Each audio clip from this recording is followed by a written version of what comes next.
back here to Coach's Corner as we are live out here at Wilson Park here. We just wrapped up, of course, the annual beginning of the season picnic here. We're with one of our veteran players, number 27, Eli Tiernan joins us. And Eli, of course, got started off with a nice season opening victory by the score of 6-2 over the Wilmer Warhawks. How'd you feel the team played overall in that contest? Yeah, it was kind of a rough start because just the jitters, everyone was...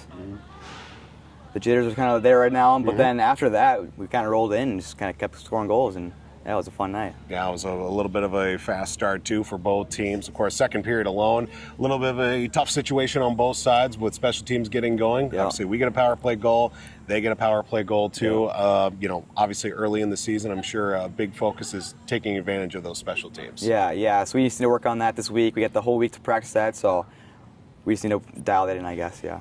And then, of course, with there being a new goaltender in net, Matthew Neeser, of course, he gets his first junior hockey win, too. That had to feel real nice once the final buzzer sounded and, the team kind of swarmed around him, too. Yeah, it was fun to watch him play. It was exciting to see him get his first win, and just it's fun to see new faces here, too, so.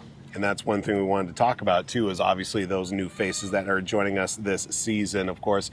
You being one of the few returning guys, how's it feel to at least have the little bit of a mix of more new guys coming in this year? Yeah, I really like it, actually. It's fun to see all the new guys just finding their groove, finding their game, just finding their whole their path here. It's kind of fun to see all that. So yeah, and of course, with mentioning, of course, some of the veterans coming back, you being one of them too. How do you feel from a leadership perspective that maybe yourself or some of the other guys have to kind of guide some of these young guys this year? Yeah, it's fun. Seeing Ando last night, he was just fired up the whole game. So it's really fun to see that. Ray too. He's a good talker. It's just fun to see all that kind of stuff. See them kind of warp into their new role and stuff like that. So. Got a new, of course, a little bit of a break in the schedule coming up here. 1-0 on the season. No games coming up this weekend. Got to wait for a whole nother one out of division. What do you see here as maybe a couple of things to address in practice here over these next couple of weeks? Yeah, probably just our power play and special teams, stuff like that. D-zone wasn't too bad, I'd say, but can always tweak it, But, yeah, just those kind of stuff right there. Of course, we get to the fun part now, part that everybody dreads coming on the show. Time for some rapid-fire questions. You ready? Yeah. All right, I know that we had you on the show last year. Ask a couple of questions. Any deviations in the pregame routine from last year? Not really. I mean, actually, not really. Maybe, take my stick a little different now, but other than that, same food, same all that stuff, so. What is that pregame meal for you there? Usually me and Wasi get a chipper at around 2 o'clock, 3 o'clock. So. Okay. And, of course, one of the new things this year, red helmets for the squad. Yeah, How do you feel about the red helmets? I love it. They're so nice. It's a great addition to our team. I like it. 2 buckets is nice, too. So. Absolutely. Who's one guy in the team that you were happy to see back on the squad this year? Probably Mason Ray. Okay, I like that.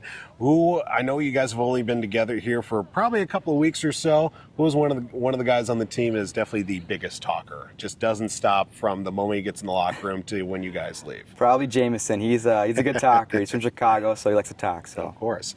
Early on in the season, I know maybe the rookie-vet dynamic is still fresh, but who's got maybe the strangest rookie-vet dynamic thus far? Oh, jeez. I don't even know. Honestly, probably myself. Me and Dino look alike, so that's kind of funny. Okay. And then I got they're two polar opposites, my rookies. So. All right, I like that. And of course, still fresh, but anybody that has maybe some questionable style when they come in the locker room. I know we only had one game thus far, but who do you think's got the worst style on the team? Probably Watson Gasso. He's something else. All right. 2-part question here. You're on a deserted island. Who's one guy you want to be stuck on a deserted island with? One guy that you do not want to be stuck on with? Probably not Ando, because he'd be freaking out the entire time.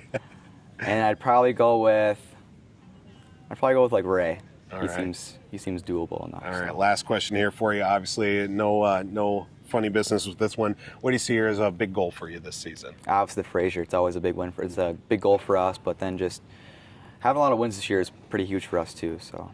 Eli Tiernan joins us here this week on Coach's Corner. Of course, the Lumberjacks will be off this upcoming weekend, but they'll be back in action the following weekend against the Wisconsin Woodsmen. Be sure to stay up to date with your Granite City Lumberjacks by going to na3hl.com and also check out our various social media platforms. This is Coach's Corner. I'm your host, Paul Vold.